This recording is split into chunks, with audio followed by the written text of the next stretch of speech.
grind is out to see the song. We'll be making these tunes until the weed is gone. We sonic boom, keep the metaphor going. From the farm to the lab, but you already know it. Another season from the seed to the bong. It's a never-ending cycle, so we never stop growing. Check the style, y'all, I've never been a clone.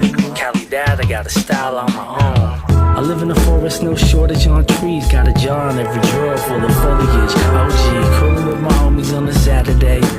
The last time Isaac Teslaa played a game at Ford Field, he was winning a state championship here in West Michigan for Unity Christian. On Saturday, he'll be back, this time as a wide receiver for the Detroit Lions. His parents, Mark and Stephanie, you guys were there in Detroit that night for the state title game. You'll be there on Saturday when the Lions take on the Dolphins. If somebody would have told you that night, the next time you watch Isaac play on this field, he's going to be playing with the Lions. Could you have ever imagined that? No, it would have been a dream come true. So, yes, definitely a dream come true right now. Yeah. So he's gotten into the national spotlight the last couple weeks. There's no doubt about it. I mean, that Hall of Fame game, they showed all the pictures of him as a kid. What has that been like for you guys, seeing your son become a rising star with his hometown team?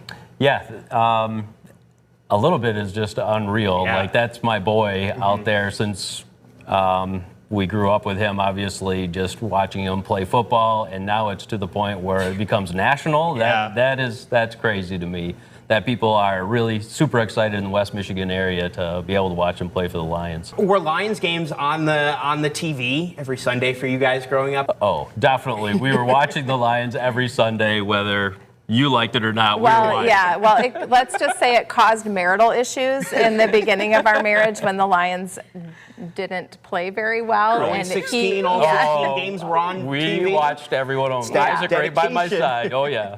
Isaac, obviously such a great athlete growing up. Was there ever a point at Unity Christian growing up in the Hudsonville School District that you guys said maybe he's better than at this game than most kids?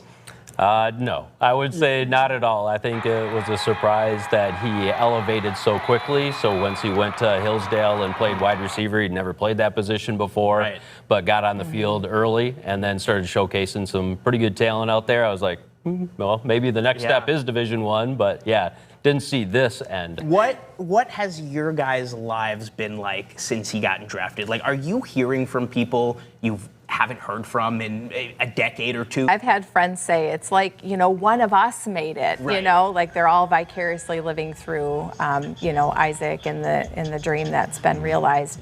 And, I have so many friends that have younger kids, and just for those kids to see, like, okay, dreams actually can happen. Will you guys be at Lambeau Field week 1 for his NFL debut? We actually have friends that are Packers fans, so we're actually going to tailgate with them. Very nice. They're going to subtly have the women are going to wear earrings like number 18. Okay, yeah, I was going to say. What does his journey say about your family, about his Isaac story, about his will that this kid from West Michigan, this kid from Unity Christian High School is playing in the NFL now. The kid that you guys raised, defied the odds time after time here. I mean, I think what comes to mind is we've tried to raise our kids with that idea of resilience. We are faith-minded people, and that God is always writing a story, even if it seems like there's been a shift in the plot. Which is, in Isaac's story has happened time and time again. He has had to fight for every opportunity. Right. So, when we actually sit back and look at the journey as a whole, it is only, in my opinion, only by the hand of God that he got here. Yeah. We all root for the Lions, but now this gives us a little extra something to root for. I appreciate your time, and might see him at Ford Field some point this season. All right, what's up, Pride Nation? Back at you with another video on today. We're going to talk about year 2 loading with Isaac Teslaa and how all the Detroit Lions are going to utilize Teslaa, especially when Sam Laporta comes back. This is going to be key for the Lions this year on how they're going to use Isaac Teslaa, because we know that they drafted him in the 3rd round and they traded up for him. And definitely Isaac Teslaa showed us last year that he can play some football. Now, at the end of the day, Amon-Ra St. Brown and J-Mo is definitely going to get the ball.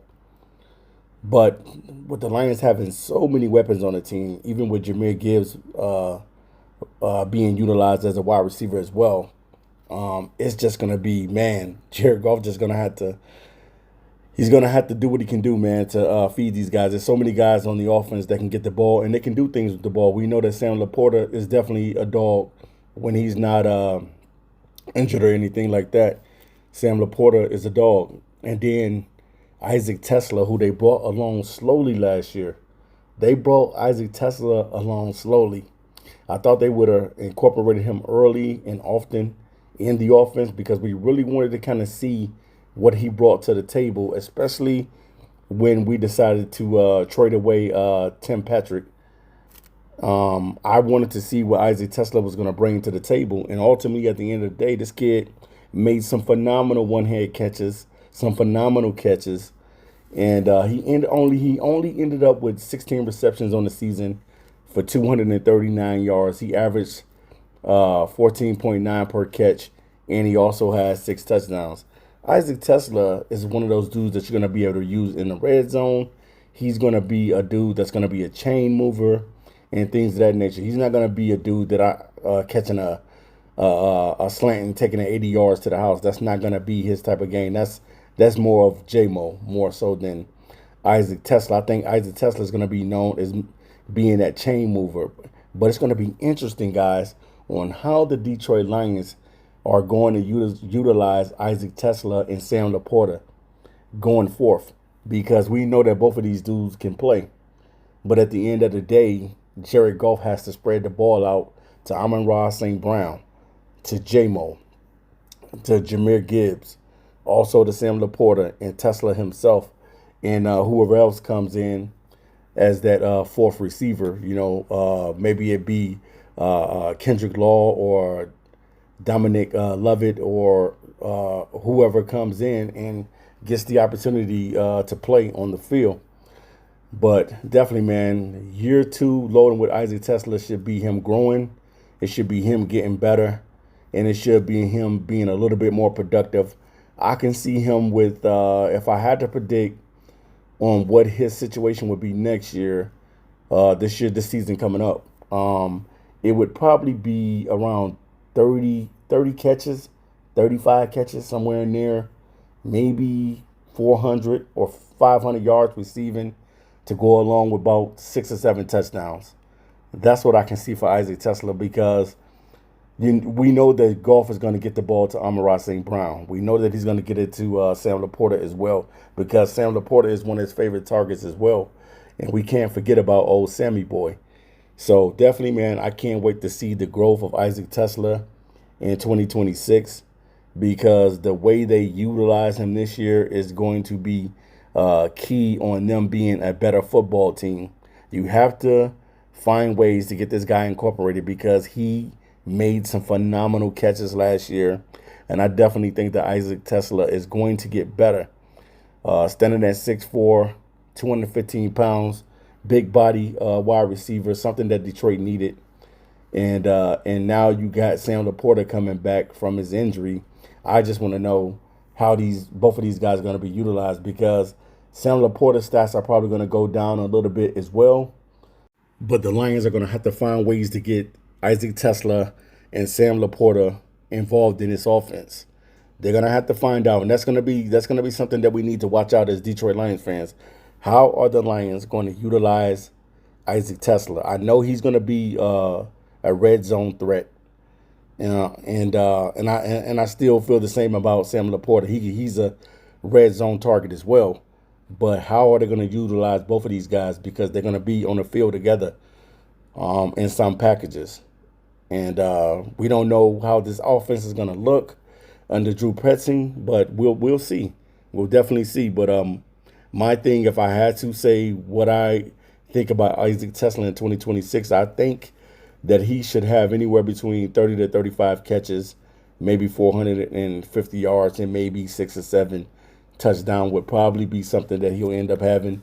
And I think kind of the same with Sam Laporta. He can end up with 40 catches maybe, and around 400 or 500 yards, or maybe 600 yards receiving. It just depends on how the Lions are going to utilize Sam Laporta and the rest of these guys. So it's going to be interesting, man, to see how this year, the second year for Isaac Teslaa is going to be. I definitely think that I'm going to see some growth out of this kid.